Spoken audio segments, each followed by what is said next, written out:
السلام علیکم ورحمۃ اللہ وبرکاتہ۔ محترم ناظرین و سامعین، آج ہم آپ کی خدمت میں ایک انتہائی اہم عنوان لے کر حاضر ہوئے ہیں، جس میں امت مسلمہ کا بطور خاص ایک بہت بڑا طبقہ نوجوانوں کا، ٹینیجرز کا اور نیو جنریشن کا بہت تیزی کے ساتھ اس کی طرف دوڑ رہا ہے، اور وہ ہے الکوہل، شراب کی لت۔ اور اس تعلق سے مختلف چیزوں کا استعمال اور سیون کیا جاتا ہے۔ مثال کے طور پر افیون ہے، چرس ہے، گانجا ہے، ڈرگس ہے، ایم ڈی چاکلیٹ ہے، اس طرح کی بہت ایم ڈی ٹیبلیٹ ہے۔ اور ابھی بتایا کہ جیسے ایک دور میں چائے صرف گرم پی جاتی تھی، اب کولڈ ٹی بھی ملتی ہے، تو اسی طرح آئس کی شکل میں، برف کی شکل میں بھی اب الکوہل اور شراب مل رہا ہے۔ یہاں تک کہ بعض جوان بچے اسموکنگ کے اندر نشہ ملا کر، ڈرگس ملا کر استعمال کرتے ہیں، تو یہ بہت عام ہوتا جا رہا ہے۔ تو آج قرآن و سنت کی روشنی میں، اللہ عز و جل کے فرامین کی روشنی میں شراب اور اس کے متعلق تفصیل سے بات آپ کی خدمت میں عرض کرنی ہے۔ تو آئیے ہم اپنی بات کو شروع کرتے ہیں۔ اللہ عز و جل نے ہمیں جو عقل عطا فرمائی ہے، یہ اللہ تعالیٰ کی بہت بڑی نعمت ہے۔ اللہ تعالیٰ نے اس دنیا میں جو بے شمار مخلوقات پیدا کی ہیں، ان تمام کے اندر انسان کو سب سے زیادہ اشرف اور اکرم بنایا۔ وَلَقَدْ كَرَّمْنَا بَنِي آدم، انسان کو اشرف المخلوقات بنایا۔ کیوں انسان کو سب کے مقابلے میں اشرف اور افضل اور اکرم بنایا؟ وجہ اس کی عقل ہے کہ دوسرے جاندار میں، دوسرے حیوانوں میں وہ عقل نہیں ہے جو اللہ تعالیٰ نے انسانوں کو عنایت فرمائی ہے۔ اور دین اسلام اس بات کو چاہتا ہے کہ انسان کی جسمانی، دماغی، دنیاوی، اخروی، یہ تمام چیزوں کے فائدے کو اسلام اور شریعت پیش نظر رکھتے ہیں، اور وہ چیزیں جس سے دماغ کا، باڈی کا، دین کا، دنیا کا نقصان ہوتا ہو، شریعت اس پر بریک لگاتی ہے کہ یہ آپ کے لیے نقصان دہ ہیں۔ تو شراب جو ہے، اس کو عربی میں خمر کہتے ہیں۔ خمر جو ہے چھپانے کے معنی میں آتا ہے، اس کے اصل مادے کے معنی چھپانے کے آتے ہیں۔ تو عربی میں شراب کو خمر اسی وجہ سے کہا جاتا ہے کہ یہ عقل کو ڈھانپ دیتی ہے، مخامرۃ العقل، عقل کو چھپا دیتی ہے، عقل کا دیوالیہ نکال دیتی ہے۔ پھر اس کو صحیح اور غلط، ماں بہن اور جانور اور انسان میں کسی قسم کا کوئی امتیاز باقی نہیں رہتا ہے۔ تو یہ عقل کو چھپا دینے والی چیز ہے۔ آج ہم بات کریں گے قرآن مجید کی آیات کی روشنی میں شراب کے تعلق سے تفصیلی بات کریں گے۔ قرآن مجید اور نبی کریم صلی اللہ علیہ وسلم کے دور میں شراب کی جو حرمت آئی ہے، وہ اسٹیپ بائی اسٹیپ آئی ہے، تدریجاً آئی ہے، دھیرے دھیرے آئی ہے۔ ہم اس کو 4 دور میں، 4 زمانے میں تقسیم کر کے سمجھ سکتے ہیں۔ نبی کریم صلی اللہ علیہ وسلم کی دنیا میں تشریف آوری کے موقع پر جہاں جاہلیت کی بہت ساری باتیں تھیں، اس دور میں شراب سب سے زیادہ عام تھی، شراب کا چلن اور رواج سب سے زیادہ عام تھا۔ اور زمانے جاہلیت کے جتنے گناہ ہیں، یوں سمجھ میں آتا ہے کہ ان سب گناہوں میں سب سے اہم گناہ شراب تھا، جس کی وجہ سے دوسرے گناہ جو ہے وہ جنم لیتے تھے۔ لیکن یہ ایسی بیماری تھی کہ جو عرب معاشرے کا ایک لازمی حصہ تھا۔ روایات میں المعجم الاوسط میں بنی اسرائیل کے ایک شخص کا واقعہ نقل کیا گیا ہے جو بڑا نیک تھا۔ اس کو کسی ظالم بادشاہ نے گرفتار کر لیا، اور اس کو یہ آفر دی گئی کہ آپ کو یا تو شراب پینا ہے، یا تو زنا کے گناہ کا ارتکاب کرنا ہے، یا قتل کرنا ہے، یا خنزیر اور پگ کھانا ہے۔ یہ 4 آپشن آپ کے پاس ہے، اس میں سے کوئی ایک آپ کو کرنا ہے۔ اگر نہیں کریں گے تو قتل کر دیے جاؤ گے۔ یہ 4 میں سے ایک چیز آپ کو کرنا ہے۔ اب وہ بڑے نیک آدمی تھے، ٹینشن میں آ گئے کہ کون سا آپشن لیا جائے۔ بہت سوچ بچار کے بعد انہوں نے یہ طے کیا کہ شراب کا معاملہ سب سے آسان نسبتاً لگ رہا ہے۔ انہوں نے سوچا اور پھر انہوں نے شراب اور الکحل کا انتخاب کیا، اس کو لیا۔ اب ہوا یہ کہ اس کو لینے کے بعد جو تیسرے 3 گناہ تھے، دوسرے جو 3 گناہ تھے، وہ سب کا استعمال بھی انہوں نے کیا اور سب گناہ میں وہ ملوث ہو گئے۔ اسی وجہ سے شریعت میں شراب کو ام الخبائث، تمام خباثتوں کی جڑ قرار دیا گیا ہے۔ افسوس ہے کہ شراب عقل کو ختم کرنے والی چیز ہے۔ لوگ پیسے دے کر بے عقلی کو خریدتے ہیں۔ اگر عقل کسی جگہ بکتی ہوتی تو لوگ اس کو خرید لیتے، لیکن افسوس ہے شراب کا استعمال کرنے والوں پر جو بے عقلی کو پیسے دے کر خریدتے ہیں۔ تو بہرحال یہ بہت خطرناک چیز ہے۔ قرآن مجید کی آیات کی روشنی میں اگر ہم غور کریں تو 4 مقامات پر، 4 الگ الگ جگہ پر 30 پاروں میں شراب کے تعلق سے ہدایات ملتی ہے۔ پہلی بات یہ ملتی ہے 14ویں پارے میں سورہ نحل میں اللہ عز و جل ارشاد فرماتے ہیں وَمِن ثَمَرَاتِ النَّخِيلِ وَالْأَعْنَابِ تَتَّخِذُونَ مِنْهُ سَكَرًا وَرِزْقًا حَسَنًا، کہ فروٹ سے، کھجور سے، انگور سے تم لوگ شراب بناتے ہو، وَرِزْقًا حَسَنًا، اور اچھا رزق بھی ہے۔ تو شراب کو الگ ذکر کیا کہ اس سے تم شراب بناتے ہو، وَرِزْقًا حَسَنًا، اور یہ اچھی روزی کو الگ ذکر کیا۔ معلوم یہ ہوا کہ یہ دونوں الگ الگ چیزیں، یعنی کھجور اور انگور کو اس کا استعمال نیچرل طریقے پر کیا جائے تو یہ اچھی روزی ہے، لیکن اگر تم اس کو شراب بنا لو اس کو الگ کر دیا، پتہ یہ چلا کہ یہ اچھی روزی نہیں ہے۔ یہ پہلا اسٹیپ چل رہا ہے، ابھی پہلا اسٹیپ چل رہا ہے۔ شراب کے بارے میں ذہن سازی کی جا رہی ہے، برین واش کیا جا رہا ہے، اس کی برائی دماغ میں اتاری جا رہی تھی، چونکہ یہ لازمی حصہ تھا۔ جیسے آج کل کے دور میں بہت ساری جگہوں پر کھانے کے ساتھ کولڈ ڈرنک لازمی حصہ ہے۔ ٹھنڈی کے دنوں میں سخت ٹھنڈی چل رہی ہے لیکن کولڈ ڈرنک کھانے کے ساتھ لازمی ہوتا ہے، بعض علاقوں میں، بعض ملکوں میں ایسا ہوتا ہے۔ تو اسی طرح اس دور میں شراب کھانے کے ساتھ ضروری تھا۔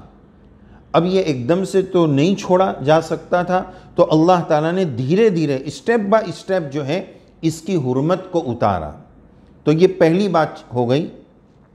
اب دوسری آیت ہم لیتے ہیں جو سورہ بقرہ میں ہے، آیت نمبر 219۔ بعض صحابہ رضی اللہ عنہم، جس میں حضرت عمر رضی اللہ عنہ، حضرت معاذ رضی اللہ عنہ اور بعض انصار صحابہ رضی اللہ عنہم رسول اللہ صلی اللہ علیہ وسلم کی خدمت اقدس میں آئے اور آپ سے سوال فرمایا، جس سوال کے بارے میں قرآن مجید نے یہ فرمایا یسألونک عن الخمر والمیسر۔ نبی کریم علیہ السلام سے اللہ تعالیٰ نے فرمایا کہ یہ لوگ آپ سے شراب اور جوئے کے بارے میں سوال کر رہے ہیں کہ اس کا کیا حکم ہے۔ تو اللہ تعالیٰ نے فرمایا کہ قل، آپ فرما دیجئے، فیہما اثم کبیر، کہ ان دونوں میں، شراب اور جوئے دونوں میں بہت بڑا گناہ ہے، لیکن وہ منافع للناس، کچھ اس میں لوگوں کے فائدے بھی ہیں، فائدے کم ہیں۔ اور آگے عام اصول بتا دیا کہ اثمہما اکبر من نفعہما، کہ ان دونوں کا گناہ اور نقصان بہت بڑا ہوا ہے، نفع بہت کم ہے۔ ذہن بنایا جا رہا ہے، اس کی برائی اتاری جا رہی ہے کہ اس کے نقصان بہت ہیں، اس کا گناہ بہت بڑا ہے۔ تو یہ پہلا اسٹیپ ہو گیا، ذہن بنایا گیا کہ اس کی یہ کوئی اچھی چیز نہیں ہے، یہ بہت بری چیز ہے، اس کے نقصان بہت زیادہ ہے۔ اب آئیے دوسرے اسٹیپ پر۔ اس کے لیے واقعہ یہ سمجھنا ہے کہ ایک مشہور صحابی ہے جو اللہ تعالیٰ نے جن کو مال کی دولت سے بہت نوازا تھا، حضرت عبد الرحمن ابن عوف رضی اللہ عنہ۔ انہوں نے ایک مرتبہ کھانے کی دعوت کی اور دعوت کے ساتھ شراب ایک لازمی اور ضروری حصہ تھا۔ اس کھانے کی دعوت کے بعد مغرب کی نماز کا وقت آیا تو ایک صحابی رضی اللہ عنہ نے نماز پڑھائی اور اس نماز میں سورہ کافرون پڑھا، اور سورہ کافرون قل یا ایھا الکافرون میں لا اعبد ما تعبدون، میں عبادت نہیں کرتا ہوں ان بتوں کی جن کی تم عبادت کرتے ہو۔ شرک سے اپنے آپ کی بیزاری بتائی گئی۔ اب اس شراب کے نشے میں وہ لا چھوٹ گیا۔ اب جب لا چھوٹ گیا تو مطلب یہ ہوا کہ میں عبادت کرتا ہوں ان کی جن کی تم عبادت کرتے ہو۔ تو نعوذ باللہ نہ چاہتے ہوئے زبان سے شرکیہ جملہ نکل گیا۔ اب نبی کریم صلی اللہ علیہ وسلم کی خدمت اقدس میں یہ کیس اور یہ واقعہ پہنچا۔ اللہ تعالیٰ نے دوسرے اسٹیپ کے طور پر آیات اتاری۔ قرآن مجید کی سورت سورہ نساء آیت نمبر 43، جس میں اللہ تعالیٰ نے ارشاد فرمایا، یا ایہا الذین آمنوا لا تقربوا الصلاۃ وانتم سکارا، اے ایمان والو تم نماز کے قریب بھی مت جاؤ، جس وقت تم نشے کی حالت میں ہو اس وقت تم نماز کے قریب بھی مت جاؤ۔ یعنی ابھی حرام نہیں ہوئی شراب، ابھی اور دوسرا اسٹیپ یہ لائے کہ جب نماز کا وقت آ جائے تو اس کے قریب زمانے میں مت پیو، جس کی وجہ سے تمہاری نماز متاثر ہو، خراب ہو جائے اور اس طرح کے مسائل پیش آ جائے، تو شراب پی کر نماز کے قریب مت جاؤ۔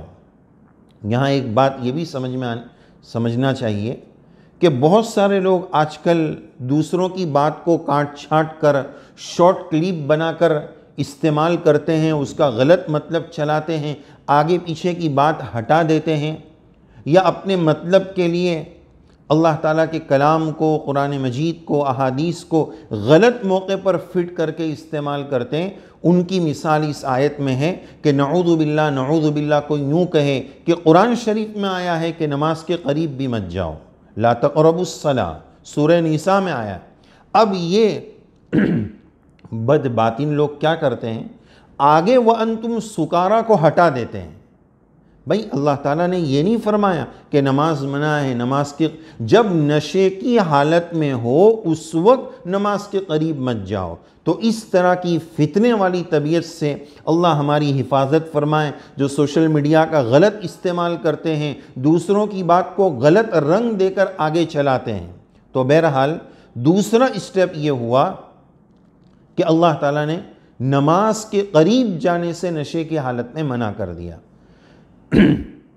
اب صحابہ رضی اللہ عنہم، بعض لوگوں نے تو اسی آیت پر شراب چھوڑ دی، ابھی حرام ہوئی نہیں تھی، لیکن چونکہ صحابہ عاشق صلاۃ تھے، نماز ان کی طبیعتوں میں رچ بس چکی تھی، نبی کریم صلی اللہ علیہ وسلم کی صحبت بابرکت کے صدقے میں نماز کا ان کو عشق مل چکا تھا۔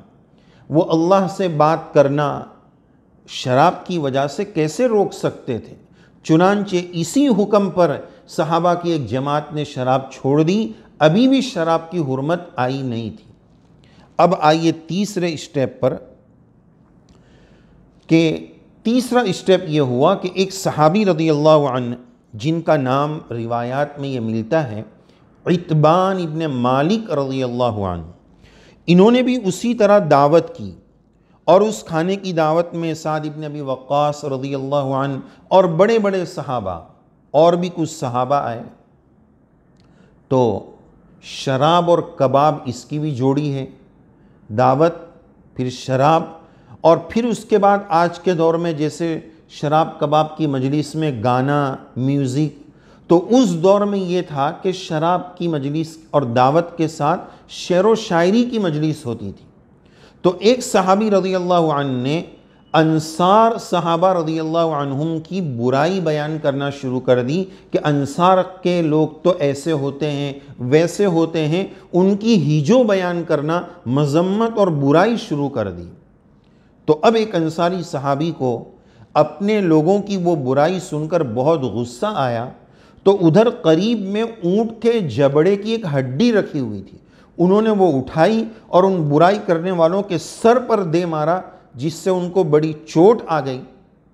اور پھر یہ پورا کیس اور پورا واقعہ رسول اللہ صلی اللہ علیہ وسلم کی خدمت اقدس میں پہنچا، اور پھر اس کے بعد تیسرا اسٹیپ آیا جس میں اللہ تبارک و تعالیٰ نے وہ آیات نازل فرمائی کہ اس کے بعد شراب ہمیشہ کے لیے سخت حرام کر دی گئی۔